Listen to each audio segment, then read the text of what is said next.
السلام عليكم ورحمة الله وبركاته. أنا وحوك سدي هل كان كلا هلا أنا وحوك سدي حمدي دوفشيال واحد تحنا إنه برنامج كي لما جاب حبيب بدأ قويسكا يارهان وحن كود جرني موضوع هو ينكا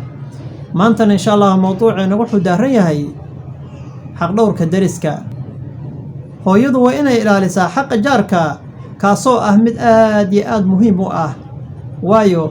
حق الدرسكا دينتين الإسلام كوحي دكتين ميل صريح إسلام كنا وحاول نفريا إنن إلى لنا حق جاركا حتى هديء يهي قال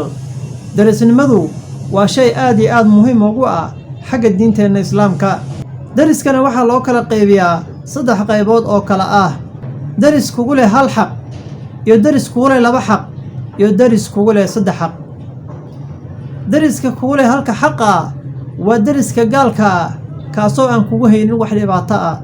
وتكنبت قشي waxa uu kugu leeyahay xaq jaarnimada oo ah inaad ilaaliso oo dhibtaadu aysan gaarin buuqa caruurtaada iyo adiga qaylidaada iyo hadalladaadana waa inaysan dhibsan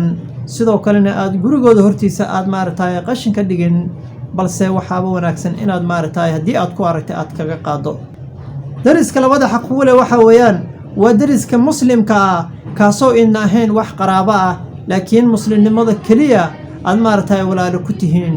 dariska wuxuu kugu leeyahay xaqii darisnimo iyo xaqii muslimnimo labadaas xaq ayuu kugu leeyahay waa inaad asagana u facal samaysaa oo khayrka maartay aad fartaa wixii xun oo aad ku aragtana aad kala talisaa misana wixii dhib u haysan aad maartay had iyo jeer aad ku garab istaagtaa sidii aad kaga caawin lahayd adoo ogaanaya baahidooda iyo caafimaadkooda iyo xaaladda ay ku sugan yihiin had iyo jeer dariska kugu leh saddexda xaq waa dariska muslimka ah misana aad maartay ehelka iyo dhaliyada aad tihiin ama hadba say u taqaana Soomaalidu caa'ilada la yiraahdo dariska asaga wuxuu kugu leeyahay xaqi darisnimo xaqi muslimnimo iyo xaqi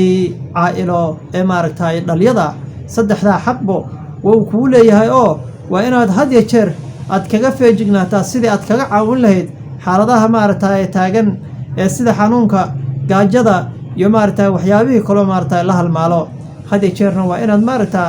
aad ku garab istaagtaa sidii aad u caawin lahayd inay wax ka gaaraan iska badaaye waxyaabaha aan ka gaarin oo ka ilaalinaysa waxa kamid ah inaad maartay ku qaylido sidoo kale in caruurtaada ay ku buuqaan ama caruurtaada ay u gudbaan oo maartay dhibaato ay u geystaan sidoo kale in maartay adiga iyo xaaskaaga iyo caruurtaada ku noqdaba inaad qashin hor dhigtaan gurigooda taasna waxa Ilaahay subxaanahu wa ta'ala uu nooga digay weeyaan aan ku fiicneen diinteena islaamka حقوق الدرس قالوا دورا waxay kamid tahay waxyaabaha Ilaahay subhanahu wa ta'ala loogu dhawaado oo maartay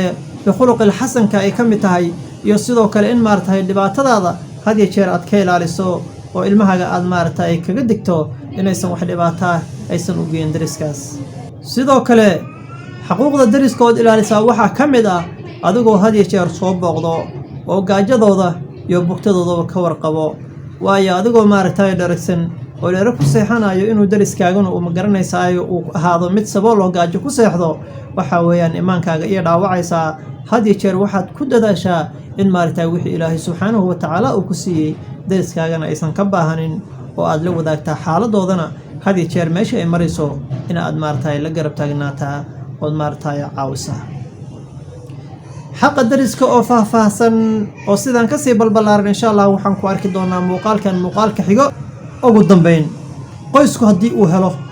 أبو وناكسن يصدو كل هو وناكسن وحا حقيقة إن علمي سنيهين كو وناكسن قيسكا نقول دونو من آدي احترامه أم وناجيو درس كيسا فضلا هديان نقول عصوبته هاي داوضو جنالك كوسو بير سبسكرايب لايك ان شير كومنت كنا نقول وذا وixii aan maartay ku khaldanahay si aad ma u sheegto wixii faahfaahin oo tan hayso oo wanaag iyo sharaf ana insha Allah sidoo kale meesha san nugula wadaagi kartaa intaan ku kulmi doono muuqaalka xigo waxaan ninkaga tagayaa wassalaamu calaykum wa rahmatullaahi wa barakaatuh